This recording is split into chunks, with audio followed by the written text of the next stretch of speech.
Ladies and gentlemen, welcome back to the Selling with Love podcast. I'm your host, Jason Marc Campbell. Today, I have two individuals that are going to join me to talk about sales, talk about marketing. We're going to touch on e-commerce and why is it so important to get connected with like-minded people to help you get to the next level, grow your goals, and make sure that you are surrounded with the right kinds of people to accelerate your success overall in life. So I'm so excited that I have Chris Meade and Aaron Spivak who are joining me. If you're not familiar with them, okay, these guys have been legends in the e-commerce space. Founder of Hush, Aaron actually has built multiple 8-9-figure brands. Most recently recognized for Hush itself, went from 0 to 48 million in 48 months. So if you've ever had struggles with scaling, he has answers that you're going to discover from the conversations we have today. And we have Chris here, who's co-founder of CrossNet, four-way volleyball game. Maybe some of you are playing this game, but the man has over 10 years of sales marketing experience, has brought his products in major brands you might have heard of, such as Walmart, Costco, Dixon 5,000 plus doors. Aside from that, he's been really helping other entrepreneurs getting to the next level, making them dreams possible. And together they've created the Founders Club, which is a membership for entrepreneurs. We'll talk more about that, but this current membership has over 5 billion in revenue in the club, 150 members, and they're doing events around the world, maybe in a city near you. So it's with my great pleasure I bring him to the show. Chris, Aaron, welcome, gentlemen. Love it. Thanks for the intro, bro. Thank you for having us, man. That was an awesome intro. Hey, man, we don't go cheap if we're going to bring some good guests on the show, you know? Now, we were just talking before, you guys are based out in Miami, and this is kind of maybe an offset question, but Miami seems to be a hub to attract a lot of people who are driven, entrepreneurial, want to seize opportunity. What's so attractive about Miami right now? This guy just watched your video, Aaron. You posted. I just made a whole video of this on my Instagram, but you know, neither of us are born and raised in Miami, and we moved at different times. Chris has been in Miami for a handful of years. I just moved from Canada, so different country. And 51st state, I hear. Yeah, soon. Hey, listen, it would have been easier to get that done earlier. I didn't have to do the whole visa process. But ultimately, I would say a handful of reasons why Miami was a destination. One of them is obviously the weather. It's fantastic. The second one being the growth in entrepreneurship in Miami is unparalleled. Chris and I make a joke between each other. We hosted a dinner about two and a half years ago in Miami, trying to bring founders together, and it was impossible to put 20 people at a table. Fast forward, we've got 2 dinners, member dinners this Thursday and Friday in Miami.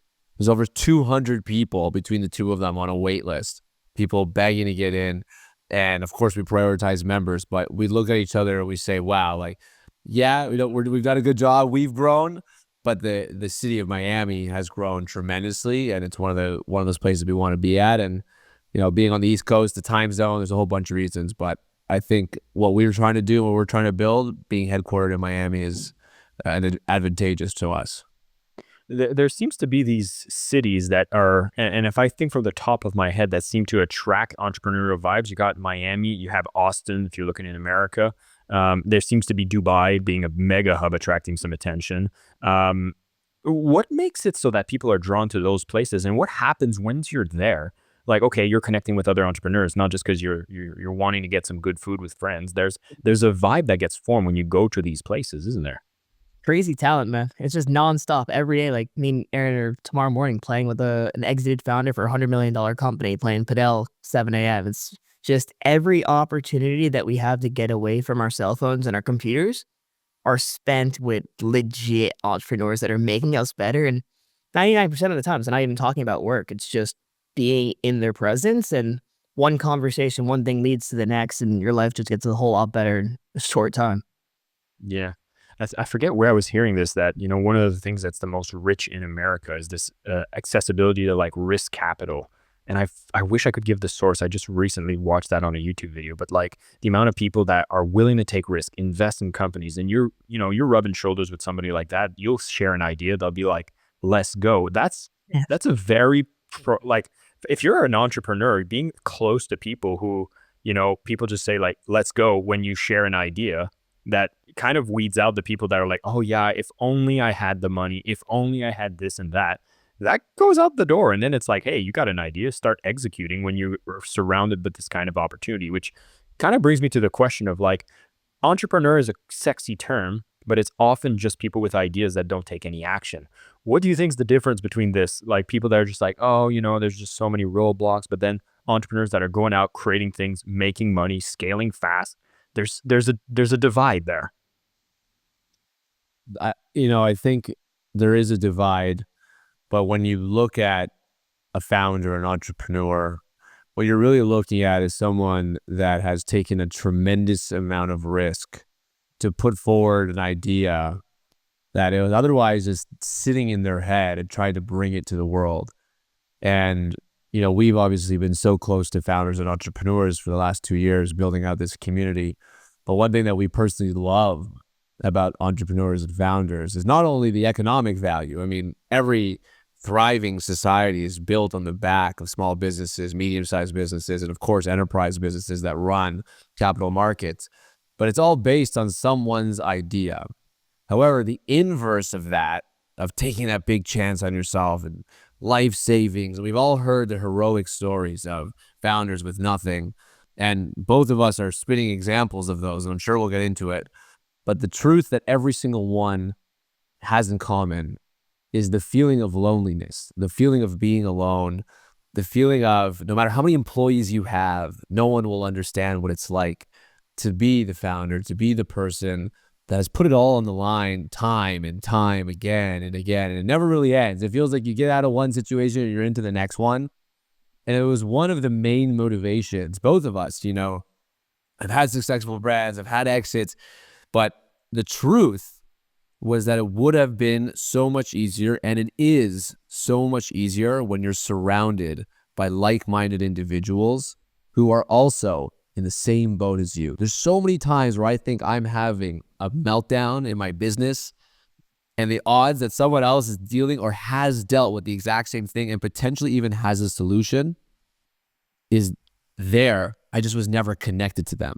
And it was one of the main motivations for us to build this community, because ultimately what we want as founders is to do two things. One is we love to give. So we want a balanced relationship. We want to give, but also have access to resources and other people who are dealing with the same thing and not feel like you're on a deserted island. Well, I'll get to you, Chris, in a second, but I want to poke at Aaron around something here, because when I read your bio, a lot of people are like, wow, 0 to 48 million in 48 months. That sounds like so much money. It must have been like, that seems easy. But what they forget is you've probably spent 30, 40 million. I don't know what the margins were, but there was a bunch of spending that came with making that kind of money. At least that's the assumption I have. So you had to take some risks. You had to probably make some trade-offs or go bold with some maybe awareness of where the metrics were headed. But scaling that fast seems very aggressive and requires a vision, requires spending. Like, how do you get to that? And what do you think are the ingredients you had in place that made it so you could scale there? Because it doesn't seem like it would, there's probably some things that went down behind the scenes here. Listen, taking $4,000 of DJ money and flipping it into a $48 million a year business doesn't happen so often. So there was a lot of luck, a lot of timing, but to your point, our recipe wasn't that special. I started the business, I was 22 years old. I'm a dropout of school. I didn't really have any formal business. Unfortunately, my dad couldn't give me any money. It was actually the opposite of that. So I didn't really have any competitive advantage. The only thing I had was my ability to work, 18, 20 hours a day. At one point, we were just doing those naps. So we would take like 45-minute to 90-minute naps, like once or twice a day. And that was our competitive advantage. Did we bet the farm over and over and over and over and over again? Yeah. Every single day, we bet the entire bank account. In fact, I remember during our Kickstarter, I would go to like every single bank and take out credit cards to max them out because we had to fund the ad spend. Because we literally couldn't, I had no money left in my bank account. And I was still, like if we were doing $20 million a year, I was still DJing on the weekends to pay the rent because we were literally flipping every single dollar we had. But to me, like, is that unique and special? Yeah, in a way, because I feel like a lot of people aren't willing to do what it takes. But I feel on the flip side, I didn't know any better. I didn't know any other option. I was 22, 23, 24 years old. I had no experience, no circle, no community, nobody around me that's ever sold a business before. I found my M&A lawyer on a Google search. I literally Googled search M&A lawyer, and the first person got my business, which ended up being the third largest transaction in Canadian D2C history at the time. Like, he couldn't believe me when I told him as a Google search. He doesn't earn business like that on Google searches. It's also referral. But I didn't have anyone. I was 25 years old. So looking back, yeah, I would say if you're a young guy and you're listening to this and you have an idea and you have a million excuses, I had every single one you could think of. No money, no resources, no friends. All my friends are partying university, blah, blah, blah. I didn't even meet guys like Chris, who has a very similar story, because how could we meet? There was no place for us to come together. Even with all that, the truth of it all was that, as glorious as it sounds, it was the most secluded, lonely 6-7 years of my life. And what would have made my life easier and probably would have made me a bunch more money, because I know people on the pod love making money, would have been knowing people that could have showed me in the right direction, because I made millions of mistakes that cost me millions of dollars. And that was all because I was a 25-year-old idiot with nothing but the willpower to push through whatever was coming my way. I feel like this would be a great moment to put in a plug saying, if you're working all these hours and you need some quality sleep, luckily Hush is there to support you with their quality I don't products. own the company anymore, but go buy some Hush, support them. Oh, I don't own it man. anymore, even though I do sleep on it, and obviously I created the product, so I advocate for them. But yeah, I mean, I was selling sleep and not sleeping. Yeah, no kidding. Well, coming back to you, Chris, I mean, you and your side also created a game, scaled it, started having to patent a brand new methodology, going on e-commerce. But you also speak about the fact that you had a lot of experience in sales and marketing. And I might want to bring the conversation to that, which is, how essential is it for someone to have that kind of experience in sales and marketing when you go as an entrepreneur versus someone who might not have any of that experience to have as much success? Yeah, I'd say like the biggest thing, even for Aaron and I building this company, having being accustomed to rejection day in and day out, 100 times a day, picking up the phone, cold calling, emailing, just gets you so resilient. I was talking to somebody earlier today about the difference between like an early stage entrepreneur and a seasoned one. It's the one that gets hit in the face every day and it just feels like another email. Those are the ones that live and get to the success. If you don't, it's the people that give up before they got rocked 10 times and built that strong jaw. That's when they give up. So yeah, dude, I was graduated $200,000 in a student loan debt with a film degree that was paying me $12 an hour on set. Took a crazy SaaS sales job where I was a little 22-year-old with a button-up tie going to sell the CMOs at AIG and Fortune 500s, and eventually became one of the first employees at Uber, and I was just cold calling restaurants all day. So it was 4 or 5 years of just grinding, hitting the phones, learning how to use email marketing, becoming a copywriter by like accident. And yeah, it all led to starting CrossNet in 2017. We had a brand new idea for a new sport. Not many people had created a sport, let alone created a company where I came from. And dude, I just took all that same knowledge, added all the people on LinkedIn, added all the retail buyers, and shot off a cold DM like I was back at the sales job. And yeah, I still remember the day vividly where the Dick's Sporting Goods buyer sends me a $250,000 purchase order through a DM on LinkedIn, pretty much. Yeah, I love that. I mean, you're obviously on the Selling with Love podcast, so I want to share some sales success stories. And again, I'll testify to this. One of my first jobs doing, reverse prospecting on real estate, finding myself being on the phone, dialing out 100 numbers a day. Like that resilience, it's oftentimes, for some people, I even say, hey, if you want to get out there, go and get a job where you're cold calling, go get a job where you're just like door to door selling, like just that the prospects are already coming your way because you're working for a company that's bringing them in, and get that rejection, like get that done as fast as possible. I mean, you can do it the entrepreneurial way yourself, but it seems like a lot of people, that becomes the excuse for everything else. And I'm like, just get it out of the system. Go get rejected heavily, It's so good. repeatedly. Yeah, and nobody wants to willingly sign up to get rejected all day long, but it is the best form of training you could ever ask for. Like, I should be paying Yeah. them to let me cold call. You Yeah. know? I find it funny, and I don't mean to make light of the past events that you share, but I find that it funny if you are someone that's used to getting straight A's in school, the hurt of the rejection or the wanting and stepping into a possibility of rejection seems a lot scarier than someone who might have either dropped out, didn't have the greatest of grades, but still is seeing success in their life and realizing, oh, even when that happened, I didn't lose a leg, I'm good. And then you're more open to the possibility that rejection isn't the end of the world. Have you noticed that with the types of people you interact with or employees you bring on? Yeah, I would say so. It's like we do look for we stop looking at resumes, right? It's all about character. Really, it's all about character and resilience, and we want people that we bring on. At least the employees are very much they're all entrepreneurs in their own right of their own divisions within the company. So yeah, super resilient people is what we look for. All right. Well, obviously, you guys now have went out and co-founded the Founders Club. You're creating a membership for entrepreneurs. You both being entrepreneurs, bringing more entrepreneurs together.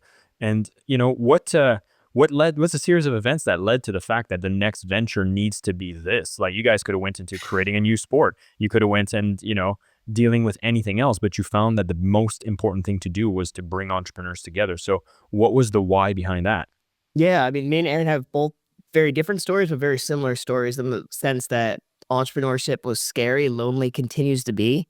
And you make one or two critical mistakes at any point in your business, and you could be out of business and back to that shitty cold calling job that you hated, right? So for us, I'm still like working on navigating a final exit for CrossNet. Aaron sold his company 2 years back, and we just saw a very large gap in the market where if you weren't good at copywriting, begging somebody for 5 minutes of their time, and you didn't live in a Miami or New York or in LA and was able to get these connections, at least for me personally, those connections don't exist anywhere. Like most people don't live in those major cities and they want to become an entrepreneur. They want to take the next step. They don't know anybody. I'm thinking a few members we have that are in Ohio, and they're in the middle of Ohio. They have no community, no resources, but they came to us because they wanted to get connected to 200 different founders, and now they're mingling, networking, flying out places, and it's kind of changing their lives. So it's a good feeling. Mm. And how about yourself, Aaron? I would say, it kind of fell in our lap also, like pretty much like, oh, like this is kind of just fall in the lap.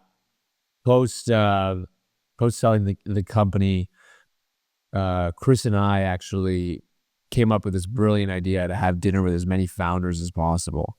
And we traveled all over the country having dinner with almost 3,000 different founders in about 19 or 20 cities. We did back-to-back years, 40, 50 dinners. It cost us a fortune. But the outcome of that was that this guess, because the guess was, I'm a lonely founder, you're a lonely founder. I did not have the resources I needed. You don't have the resources you need. Is that true for everyone else? Or we just suck? Maybe we suck. And what happened was, not only were we right in saying that everyone else felt and lived very similar lives, but there was no place post-dinner, because those were incredible. People were meeting, so much action was happening, but post-dinner for people to stay connected, to stay together. And it was then when the idea of like, okay, people are asking for it, let's be the ones to build it. Now, are we the first to ever create a community? Absolutely not. There's hundreds of communities. I'm a part of them. However, we felt like there was no community that was exclusively focused on giving founders everything they need to be the best version of themselves. So that's also outside of the business, but also within the business, and give you access to resources that you otherwise wouldn't have access to. Building a 9-figure brand, I can tell you, I had different access at different points in my journey. Better rates from the banks, partners would treat me differently, agencies were scared to do me wrong. When you're growing your brand, you're doing 1 million, 2 million, 5 million, 10 million, everyone is screwing you because they don't care. They don't value you. So being a part of a community, you have access to the best of the best deals. You have access to the best of the best people, and you have the opportunity to build unparalleled connection. Chris and I have a funny story. He was also going through a transaction at the time. We met each other too late because I could have gave him a piece of insight, because I literally just did what he's doing, that could have changed the entire trajectory of his outcome. And it was a light bulb moment for the both of us, is saying like, why didn't you have access to me a week ago? You know, it was us both being selected for Forbes 30 under 30 and then connecting on LinkedIn that connected us. But that's very like serendipitous internet stuff that happens, right? But imagine we were part of a group and he was able to go in that group and say, you know, confidentially, because everyone's under NDA, hey, I'm going through a pivotal transaction that's going to change my life for the rest of my life. I have a couple options. What do you guys think is the best one? And to get advice, not from Twitter or LinkedIn, but to get advice from people who are actually doing it. And that's the difference. And a good friend of mine, Jess Yitzer, always says, you're one piece of information or one person away from paralleled growth. Both of those people are happening every single day in our community. It's something that didn't exist prior. So for anybody who's listening to this and assuming that there's no founders club in their area, aside from maybe them volunteering to form the chapter, which would be a nice plug, but just in general, if you're someone that's maybe feeling the pain here, there's that loneliness, you guys went out and by your own initiative, went out of your way to go and meet people and across. What could be some of the first steps or recommendations you could give to people who are trying to find, maybe in their backyard, there is people they could connect to? What are some of the places they could go search, you know, and what were some of the steps you took before your founders club was there? To be honest, man, I don't even want to give you a crappy answer. The reason why we're building it is because there is no answer. The only thing you have is LinkedIn. You have going up Aaron met his former business partner at a bar. Like, it has to be very serendipitous like that, right? This place doesn't exist. It's called college and then post after college, and there's nothing in between. So if you are an entrepreneur, you're struggling, or you're working in your office or your bedroom and you don't get out there, can't relate to your high school friends anymore, your parents have no idea what you're doing. It's just, it's such an obvious gap for us. So it's nice because right now there's a digital component to the club and also an in-person component. So there's tons of members who are feeling the pain you're talking about that are tapped in. I'm literally watching the Slack on the other screen and like messages are firing. And yeah, just an attempt to try to cure that loneliness. But yeah, I mean, maybe LinkedIn's probably a good place to search local community, but yeah, it's tough. Mm. And what I realize is, like, for example, here in Bali, there's a lot of these different initiatives that people are meeting up. There's some dinners, entrepreneurs, and I think in most cities, there's some types of initiatives like that. Yeah. Are there sometimes you have to like filter through if it's like, hey, are some of these like obvious red flags that it's going to be a waste of your time? Because networking events, you're basically suggesting in some 100%. capacity networking event, right? Which can come with its own set of red flags. So what are some of the rules you might suggest for someone who's like, okay, I'm going to go out there, I'm going to go to that dinner, Yeah. but they're maybe not as curated. What do we look for? I'd look for I'd look for overly sponsored events because you know you're getting sold to. I'd look for anything that mentions business cards or getting potentially dressed up. I think we got really lucky, Aaron, because for 2 years we started doing these and we had nothing to sell these people, but a good ass time and friendship. And we built that Rolodex, right? 3,000 founders. And when we decided to go on LinkedIn and publish, we're building this, the floodgates kind of opened on the first day. I would say the one thing also to add to that is the most difficult part of any new person you meet is because they can appear to be whatever they want on your first interaction. The layer of authenticity and trust to build with someone does take a tremendous amount of time, which is totally normal.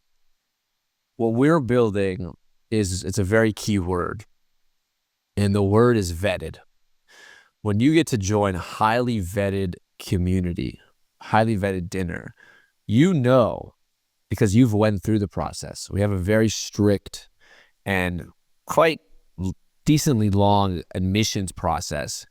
So you know that if you got accepted, on the back end of that, anyone you meet is also highly vetted, is also meeting the same criteria that you met. So when you can have that first interaction, that first conversation, you're not like, oh, I don't know if I like this. I don't know if I can trust them. We did all the diligence for you. Everyone in the room, everyone at the table is someone you want to meet, is someone that you could offer value to, and in return, they can offer value to you. In fact, we prompt that. One of our pillars is that any good relationship, this is intimate relationship, business relationship, doesn't matter. Any good relationship in your life that you've maintained for a good amount of time always has equal part giving and taking. We all know relationships that people just take from us. Eventually you want out of them, and vice versa. If you're just a taker and taker, people will leave away from you. Any good quality relationship is you have something to offer and they have something to offer, and you're able to trust each other enough to do it and change that information. And when you get to do that with 250 other people on a regular basis, both virtually, in person, retreat-based, destination-based, it unlocks unparalleled power to the point where we're having one of our local meetups. We have local meetups all over. We're having one actually this Friday in Miami. One of the key topics that's coming up within the club is personal branding, right? Because you got your business, your personal branding, how to leverage that, and then how to do it in 2025. We've got people with 9-figure businesses, with multi-million-dollar businesses, with 2 million followers on Instagram, all coming together to spend 2 hours on a Friday night and just brainstorm and mastermind together how to make a plan for yourself and your business and help each other do so for this upcoming year. We have people flying in from Manitoba. You guys don't know where that is. Let me just take the picture. There's no direct flight, okay? It's like 8 hours to get here. You got to fly to Toronto. And flying in, specifically, this is a 9-figure founder, flying in for 2 hours. Why? Because he knows that in 2 hours with 30 incredible other founders that have nothing but constant brainstorming and giving and taking, massaging ideas, he's going to leave with enough value to plan his whole year. And those are the conversations that you as a founder, regardless of where you're at, you want to be in, regardless of where you're at. And that's what we're trying to cultivate and create. You can go to these conferences all day long. I go to them. I speak at them. Chris speaks at them. We love them. We're building it's something very highly vetted. And like Chris's point, you're not going to go into a room and get pitched by 400 people and feel like, vampires are at your neck for an hour. Fair enough. I want to go towards something I've heard repeatedly from both of you throughout this conversation, was this element of luck. I've heard you guys mention luck in both of your stories, both now, both in the past. And it seems that this is something entrepreneurs always cherish in their success and always tip their hat towards. And I want to understand, what do you guys think the role of luck played in your success, and how do you actually even cultivate it? It seems like some people seems to always have more luck going consistently on their side. Is there a way to cultivate luck? Oh man, cultivate luck. I think it comes down to the repetitions, right? The more you keep coming back, the more you keep showing up, the better life continues to get. And if you learn, it's the difference between the people that learn from their mistakes and don't learn from their mistakes as well, right? If you keep unlocking new growth, unlocking new challenges, like that's when the luck just continues to grow. But yeah, I mean, super lucky, right? Like the night I created CrossNet, 2017, 3 broke college kids on a couch, and first 2 hours of brainstorming, a bunch of shitty ideas. 2 more hours go on, bunch more shitty ideas. 6 hours in, our best friend was about to leave and he was going to drive home, and he's like, no, 1 more hour. And in that last hour, he wrote down 4-way volleyball on a piece of paper that changed my life forever, right? It's like little things like that. Influencer video in Latvia blows up and has 60 million views in 24 hours, and Target comes knocking the next day. It's little moments like that that just seem so crazy, but it's really been the grind every single day to unlock them. And I'll add to that and say what Chris is describing is what I call opportunistic luck. And the great analogy that I love, because he mentioned, you post a video, it goes viral. Next thing you know, Target's sending you $1 million. Is that lucky? To me, that's opportunistic luck. And what does that mean? The best example I have is you're a scuba diver. You practice scuba diving your whole life. You're on a beach. Some guy comes and goes, hey, I located this treasure chest. The bottom over there, it's about 100 meters deep. Who can get me it? And you happen to be there, trained, professional. You've been scuba diving your whole life with your tanks, and you're like, oh my God, me. And you go and you scuba dive and you get the treasure. Was that person lucky? Well, I'll tell you one thing. If Chris and I were on the beach, we ain't getting the treasure because we don't scuba dive. You know what I mean? So you can say, was that person lucky or was it opportunistic luck? They were preparing for that moment their whole life. If Chris doesn't start a company, take a chance on himself. If Chris doesn't post the video and hoping and praying, that future virality, that future target moment doesn't come. So the real answer is, how do you bring more luck into your life? One, You need to practice recognizing it, you know, because it's very easy to just take that moment, you know.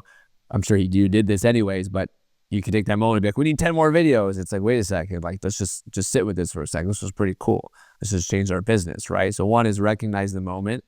The second thing is, how do I do more things? How do I do more stuff, right? Because sitting around and looking at the sky and praying that $1 million are going to fall out of it, you know, that's not going to happen.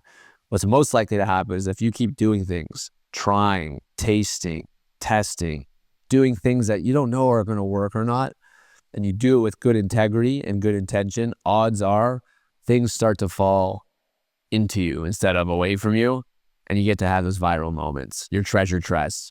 Those things happen. I sold my business from a LinkedIn post. I made a post. Some guy invited me of our Dragon's Den pitch, which is like Shark Tank. Some guy invited me to a charity gala to pitch 300 people in a live auction type thing, where people would vote who's the best pitch. Guy in the crowd comes to me, you got to meet my friend. That friend 2 months later ends up being the guy who ends up buying my business, right? Was it lucky? Hell yeah. But what if I didn't go to the charity event? What if I didn't want to get off my ass and do it? What if I was like, it's not worth it? What if I didn't prepare for the pitch and put everything I got into it? What if I missed that Zoom call, right? So you got to do things that give you the opportunity to get luck. So that's why I'm a big believer in opportunistic luck. It's like, I've never seen a guy, well, I mean, maybe it happens. You walk on the street, I don't know where you stub your toe and it ends up being a gold bar. Like, very, very, very unlikely. I think that's amazing to hear. And there's a couple things I've already picked up from the conversation being like, okay, if you're cultivating luck, there's the don't be afraid of the rejection side that Chris, you talked a lot about, particularly with the sales experience. There's a whole aspect of, hey, if you're connected to the right people, then this seems to multiply the luck, and being part of something like Founders Club just makes it so that these serendipitous, accidental connections just turn up on high level. And now it just seems like luck is raining down on you because you're always 1 degree away from someone who knows someone who has the answer from you, or directly to the person who can help you. A lot of times I hear, and you've also mentioned that one of the things you embrace is a lot of, personal growth aspects, and how as someone who's an entrepreneur, there's also that kind of self-growth aspect. And probably in closing here, I'd love to know if someone's listening to this and they were going to bring some habit into their lives to welcome more success, welcome more opportunities, and just being someone that's going to have a little more, call it fuel in the tank as they're going on to this journey of being an entrepreneur. Is there a habit, a way of looking at things, or something that someone could take from this conversation and being like, yeah, if I start doing this, a change will happen? Yeah. For me, it's finding out what actually makes you happy, right? And I think that's really important because the common misperception is that getting rich and having hundreds of millions of dollars is what makes you happy. I mean, Aaron and I both know a lot of rich people who are absolutely miserable. Their kids hate them. They have a terrible relationship with their spouse. It's not a good life. It's not a life that I'd ever want to sign up for. So I think it's really important just to find out exactly what makes you happy. And Aaron knows we as much as we grind on this business, we have things that make us happy separately, right? It's like Aaron loves beautiful cars. I got a shitty Tesla with 9 dents and bumps on it. I love shutting down at 7 o'clock to watch TV with my wife. Aaron has never even turned on the TV. It's just a completely different thing, but I'm very honed in to the stuff that I love and the stuff that is important to me. And I want to build my dream life for that. And I think finding that and recognizing what actually makes you happy will lead to that success and all those wins and all that luck. Because now we're building a business that allows me to chase that every day while building my dream one. How about you, Aaron? I would say Chris is absolutely right. I mean, it's a combination between a handful of things, but ultimately it's a little bit of intuition. It's a little bit of the things that make you happy, and it's a little bit of connecting your reason why into the things that you do. And the reason why is, what makes you get excited in the morning? Why are you grinding? What was the point? For me, when I was grinding 18, 19-hour days, it was to be able to take care of myself and my family. It's one of those whys that are tough to beat. I always say, it didn't matter what I sold. It ended up being blankets and sheets and pillows. It could have been phone cases. It would have been bad news for whoever was selling phone cases because my why was so big and strong. I was relentless. And if your why, to Chris's point, is to get a Lambo or something like that. Like, that's great, but eventually you'll get it and you'll realize whatever, right? So you have to connect it to something deeper, something that is really true to you. And I find, hosting workshops and stuff like that around your why, you realize that most people connect their why to something that is actually involved other people. They want to give back. They want to provide something that was never provided to them. So some people always want a better life for their kids, for example, or for their friends that they had. Those are the whys that really move people. And if you're lucky enough, because we're not all that lucky, to spend your time every day doing the things that you love to do and you have fun to do it, I think you can ride that for a really long time. I know a lot of people, unfortunately, that are miserable in what they do every single day. And I think that's one of the beautiful parts of being an entrepreneur, is that you get to choose your pain. You get to choose to suffer. You get to choose to spend 18, 19 hours. And you get to do it with a smile on your face. You get to control how much money you make in a way. You get to control the value and the impact you have for other people. And that's why people say, like, oh, are you a born entrepreneur? You can make one. It's like, anyone can be an entrepreneur. You just have to be connecting your why into your goal and into your business. And there's a million ways to do it. I know people that have, janitorial services that connect to their why. It doesn't matter. It doesn't have to be a sexy business always. But when you're making $2-3 million and you can put your kids in private school, you'll run the janitorial service no problem, because their why was to always, give a better life to their children. Hell yeah. Aaron, Chris, it's been a pleasure having you guys come on the show, share some of that journey, also introduce all of our listeners to the Founders Club. We're going to put a link in the show notes. You guys can go check that out, see if it's coming to a city near you. There's ways you can stay connected with the group. Follow them on their socials. We'll have all of that posted up. And again, some of the key takeaways I've taken from here is just like, hey, if you're going to go as an entrepreneur, know that road's going to be a little lonely. It's best to go with other people, because you'll have shortcuts left, right, and center when you connect and have within your grasp people that have been there, done that, and everything that's an overwhelming existential crisis moment in your business is just a Saturday for somebody else, or maybe a Tuesday, since maybe they're not doing anything on Saturdays anymore. That being said, being able to be comfortable with rejection, knowing that, hey, sales is going to be a key component. It's one deal away can change the business. But with the right marketing efforts, a little luck on your side, putting yourself in the right place, not everything is going to be a home run. There's going to be a lot of missed balls that are coming your way, but you keep getting up, and luck, well, it doesn't need to be lucky. If you're taking 100 swings, you're going to hit one and you'll call it luck. Go for it. This is what it means to be an entrepreneur. And honestly, I would add one thing that I've subconsciously taken from conversations with you guys. Aaron, you mentioned you came down from Canada. You guys are both in Miami. If you're truly looking to be an entrepreneur, if you want to stack the cards in your favor, go to where the money is, go to where the entrepreneurs are, so you can accelerate your growth. And this is why big cities like New York, Miami, LA attract all the talents, because when you're serious about moving forward with something, you put yourself in the middle of it and it accelerates your success. So, hey, you want to be an entrepreneur? What are you willing to take forward? Put it all in? Well, sometimes it might require a relocation. Gentlemen, absolute pleasure speaking with you. All the best. And I'll be checking out the Founders Club myself. Maybe there's a chapter of people out here in Bali, because I think it's much needed. Come and see it. Always is, brother. See ya. Thanks, bro. Thank you so much for listening to the Selling with Love podcast. We have some previous episodes you can tune into right here. And if you prefer the short form content where you get to the point in under 10 minutes, we do have a ton of clips from our best episodes that are being shared on this channel as well. So pick which one supports you the most. And of course, thank you for liking, subscribing, and of course, selling with love.